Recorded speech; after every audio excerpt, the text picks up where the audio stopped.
Narito tayo ngayon sa Eliseo C. Ronquillo Sr. Memorial National High School na kung saan dito mananatili ng 2 gabi ang mga delegado ng RSPC na lalaban bukas para sa Regional Schools Press Conference ika-19 ng Marso 2026.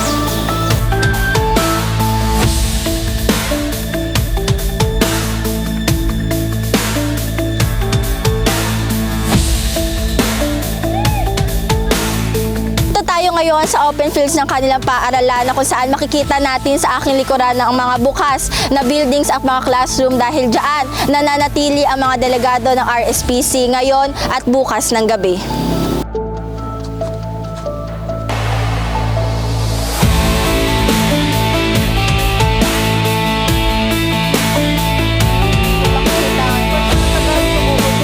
Kasama nga natin ngayon si Jerence Ato, isa sa mga miyembro ng Senior Scouts ng ECR-MNHS na kung saan nagkaroon ng malaking parte para sa pagsalubong ng mga delegado ng RSPC. Sir Jerence, ano-ano po ang mga paghahanda o preparasyon na ginawa ng inyong organisasyon o grupo para sa pagsalubong ng mga delegado ng RSPC?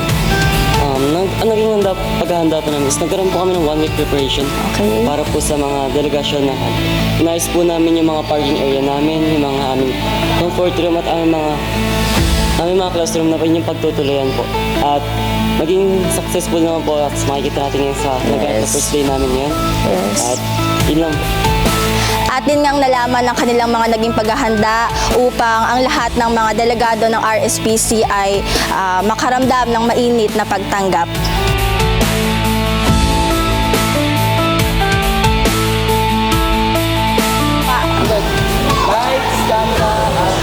Narito tayo ngayon sa covered court ng kanilang paaralan na kung saan makikita natin sa aking likod na may mga nakahanay pang upuan dahil kanina nga lamang ay ginanap ang seremonya upang pagsalubong sa mga delegado ng RSPC na ginanapan naman ng iba't ibang aktibidad ng mga estudyante mula sa paaralang ito. Ang Balintataw, Jaira Viernes, nagbabalita.